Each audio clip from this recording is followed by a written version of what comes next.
So today, Mark's going to explain to us why he's polishing a turd. We're not Why polishing. this- We're not polishing a turd. We are rebuilding the turd.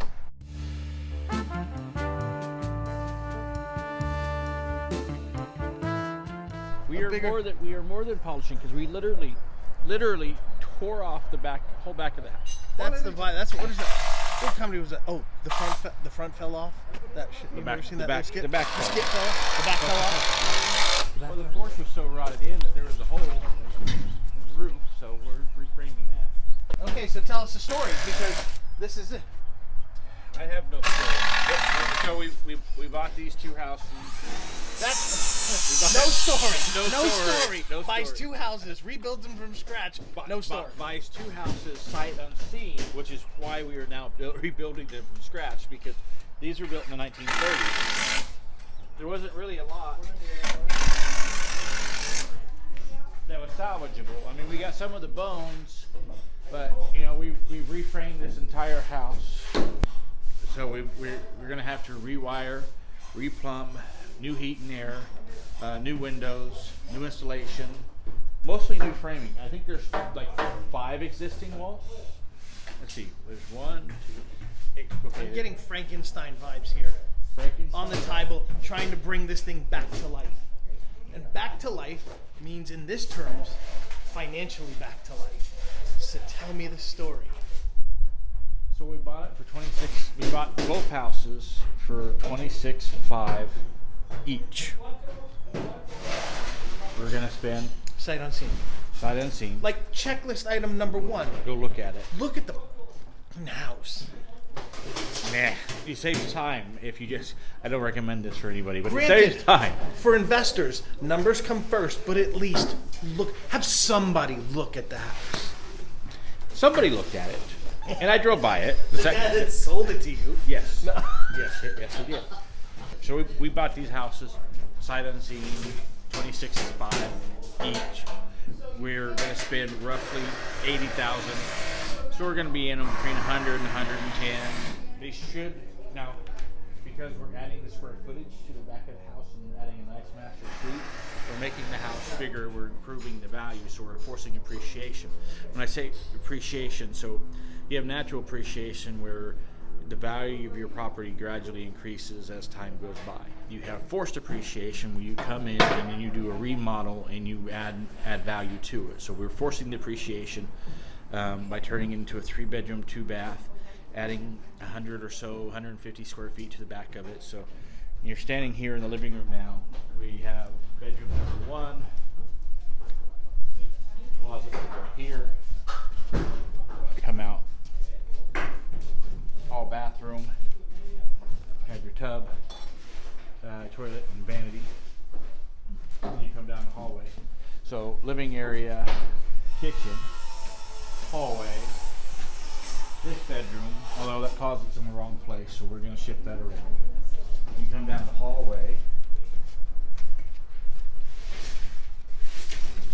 Get our new framing back here. Master bedroom, master bathroom.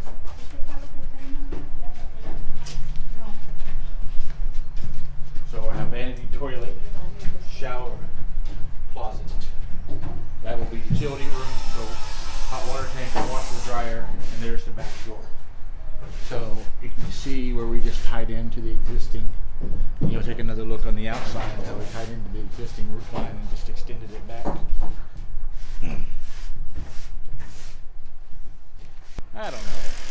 It doesn't seem like a bad deal. 110 on that house, 110 on that house. So we spend 210. We'll sell them for probably 150 a piece, so 300. You take off your transaction cost, 10%, 270. I mean, that's $50,000, $60,000. It's not a bad idea, bad day. I mean, you can give me crap all you want, and yes, these are polishing turds or rebuilding turds because we are doing. But these houses have been here for a very long time. They were built in the 30s, and now irony is they're Tulsa addresses. We're between Tulsa and Sand Springs, and when we bought the houses, we didn't check. because we're in an existing neighborhood. These are old houses. You just assume that there's water and sewer out here.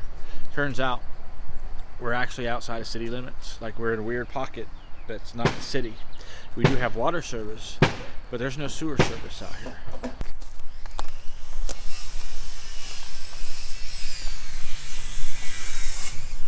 So you can see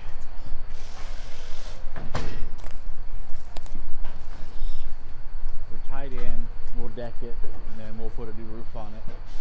We'll re-side we'll put a roof on it, or we'll deck it. We'll put a new roof on it. We'll do the siding and the windows, and it'll look like it's a natural structure. Now, another thing, you can take a look when we built the crawl space down here. We built concrete pedestals. So 2x2 rebar reinforced concrete pads for the blocks to sit on. That gives us the structural stability to keep this in place, and then we'll do a little bit of a stem wall or a little facade wall go along with the siding to match the look of the house, but this is supporting the load of the property.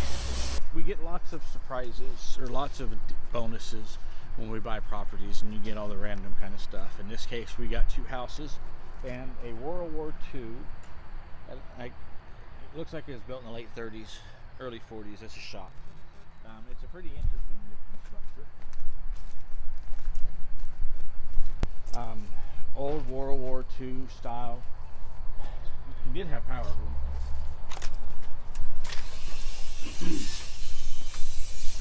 Tell you what, they don't make them like this anymore. I mean, I'm glad there's no power back to that station. You got your block, your concrete, and metal.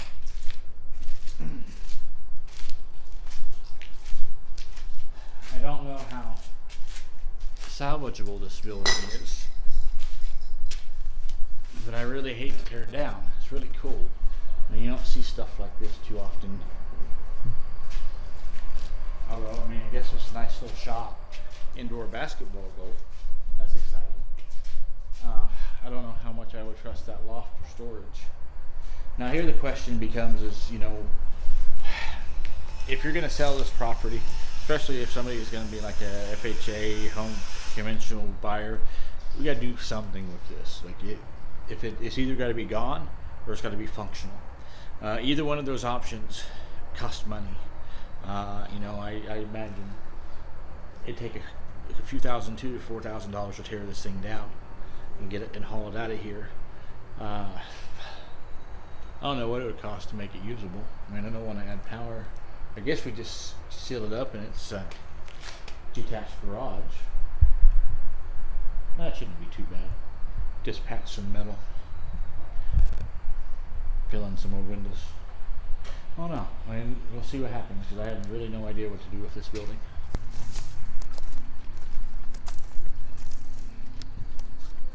It's another exciting accident waiting to happen. Old storm cellar. So we're going to do the same thing to the back of this house as we did to the back of that house. Right? Both of these houses were originally 2-bedroom, 1 bath, built in the early 30s, mid 30s. That was built in the late 30s. Anyway, built in the 30s, 2-bedroom, 1 bath.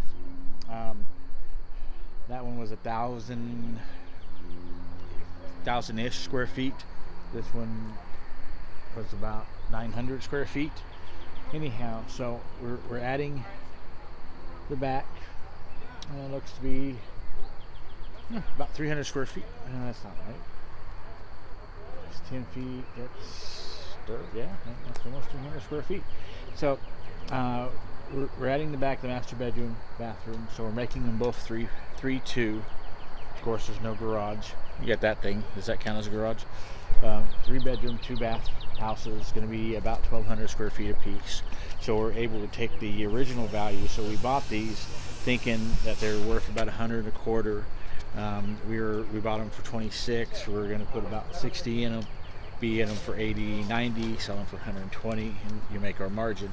Turns out, much worse condition than what we thought, because somebody may or may not have looked at them before they bought them or agreed to buy them. We won't say who that is. Anyway, so we get here, we start tearing everything out. I mean, right off the bat, we spent $15,000 just clearing trees and demoing the house and getting stuff hauled out of here. So we're over budget day one, so that's exciting. But what we figured out how to do to kind of compensate for that, so we're making them a 3-bedroom, 2-bath, adding the square footage, so we make them more attractive.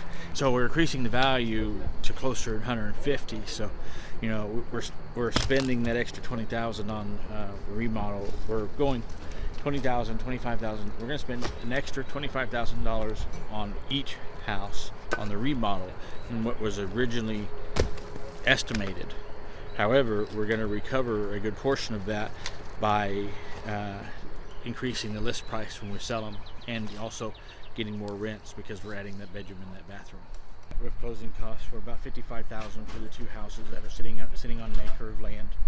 We're looking at, because we were doing full reconstruction, framing, subfloor, structural, subfloor, framing, roofing, electrical, plumbing, HVAC, drywall, all new finishes. Anyway, it's the whole thing. We'll spend 80, so on each house, 80 to 85. Call it 85. So 85 and 26.5, 115. Just rounding, it's 112, I think, but 115-ish. Call it 115 times 2 is 230. We will sell these. We forced the appreciation by adding the square footage, making them 3 bedrooms, 2 baths, sitting on a half-acre lot each. So we're thinking in the 150 range. And if we're selling for 150, we take off our transaction costs, so we sell for 300. If it costs 10%, we net 270, and we spent 230. So we made a $40,000 spread here on these 2 houses, probably in a 90 to 120 day period. So it's not a bad little turnaround. Now, I don't suggest this unless you're a well-seasoned investor. Like, this is not something a new person should try. But if you've got some experience and you have some construction, like we own the construction company, and we can come out and do jobs like this and make it profitable. Because if I were to bid this out, it would be over $100,000 a piece, and that would kill your numbers if you didn't have control of the construction.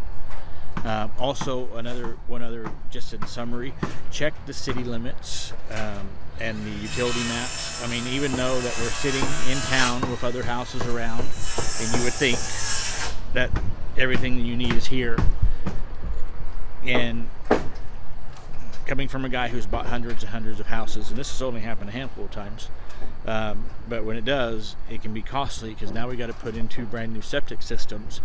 Always check, always do your due diligence.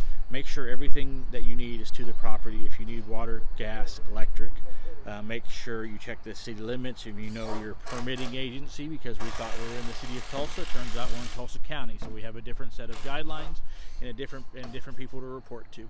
Not that big of a deal, but something that you should probably know before you buy the property and start the process. And the number one lesson from this deal, look at the houses first. Don't buy sight unseen unless you're just really comfortable and have a high risk tolerance, because you never know what you're going to get. Like, we rolled the dice. We could have hit a home run. We could have lost money. Fortunately, here we're going to come out in between, and we're still going to make a profit. And it was worth our time doing, but it very easily could have been worse. To follow along on these projects and other projects, hit subscribe.